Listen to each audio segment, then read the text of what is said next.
So we're going to be talking about what could Amazon Prime's new subscription plan mean for anime fans? Like, what could it mean for us? And just, like, for people who watch stuff online in general. Because, like, right now, Amazon Prime has always been this tied package with their service and stuff, and that's great. Yeah. But Amazon Prime hasn't really offered tons. Like, they've kind of getting more shows that are different from Netflix, but for the most part, it's, like, one-to-one. Like, if Netflix has it, Amazon Prime probably also has it. Yeah. In terms of movies, except for I think they got SpongeBob recently or something that Netflix doesn't have. Anyway, SpongeBob's great, guys. SpongeBob episode incoming. Yeah, look out for that on our new YouTube channel. Why SpongeBob is the greatest.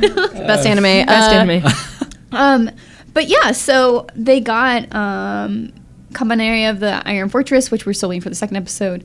And that was really weird because it's available to Amazon Prime members only. And unless you had, like, a membership already, it didn't make sense to buy it for anime. Yeah. Because their selection really isn't that great. I mean, last time I checked, unless they just loaded a ton up.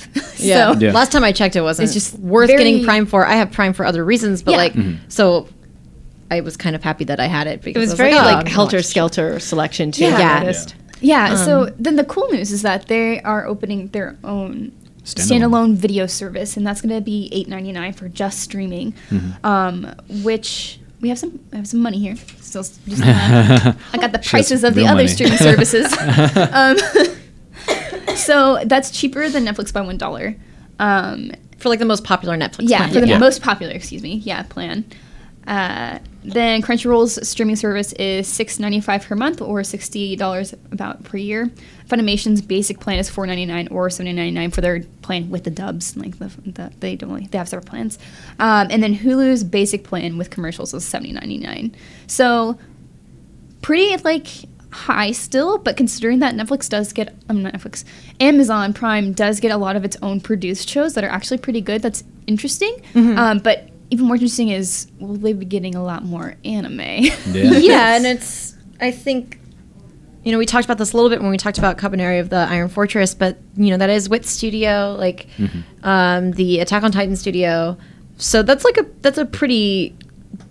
bigger, like a more well-known thing, and, people recognize Attack on Titan studio, right? So I think that bodes well for the future of anime on Amazon. Like, it seems like they are feeling out the market. Miranda listed a lot of streaming services, and I'm so worried about my wallet. Yeah, and that's really hard too because it's getting all these like fragmented, and I get that people want to have like their shows like promote their services, but it's just like, dang it. Yeah. How does this have all of these? It's like, okay, I still use my dad's Netflix. Check.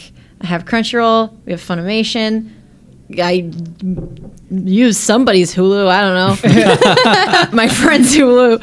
I should get my own, but I don't use Hulu that often, so I only watch like Project Runway. I have my own Amazon Prime, and like what money? That's the only thing. On the one hand, I love the idea that this could open up to get like some of these services might get more rare anime as well, ones that have already come out that are hard to find, like Komori High School is really difficult to find. That'd be cool if somebody grabbed the rights to that somehow. Someone get Code Geass, please. Yes. I think Funimation has the rights, but it's like somebody do something with it. But on the other hand, it's like I don't really practically have the money to give to all of these subscription-based things where they all have something unique. And I understand they're trying to draw people in, but at the same time, for anime fans, it's like not all of us swim in a pool of gold coins like Scrooge McDuck. So it's kind of hard to decide because I've already got Funimation, Crunchyroll, and Amazon Prime, and that starts to add up to a lot of money. So that's like the only downside I see is the money factor. If you're keeping up anyway, like like Crunchyroll and Hulu, they do the 1 week thing where you have to wait, which isn't too bad for free.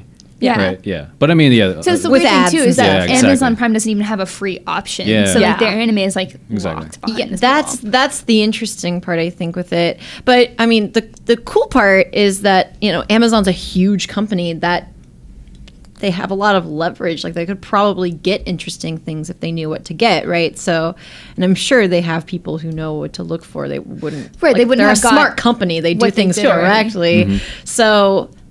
That's interesting. Like I'm wondering how that paywall is going to work, and because obviously they're not going to create a subscription service without things to subscribe Totally. Yeah, and I feel like that has to really ramp up soon because if you take a look at it, what you pay for just a standalone subscription service is more than what you would get for the full Amazon Prime package. Yeah. Which is like, you know, with the free shipping and all this other stuff, so it's like not a great deal yet. And so I wonder how they will try to jump more into that.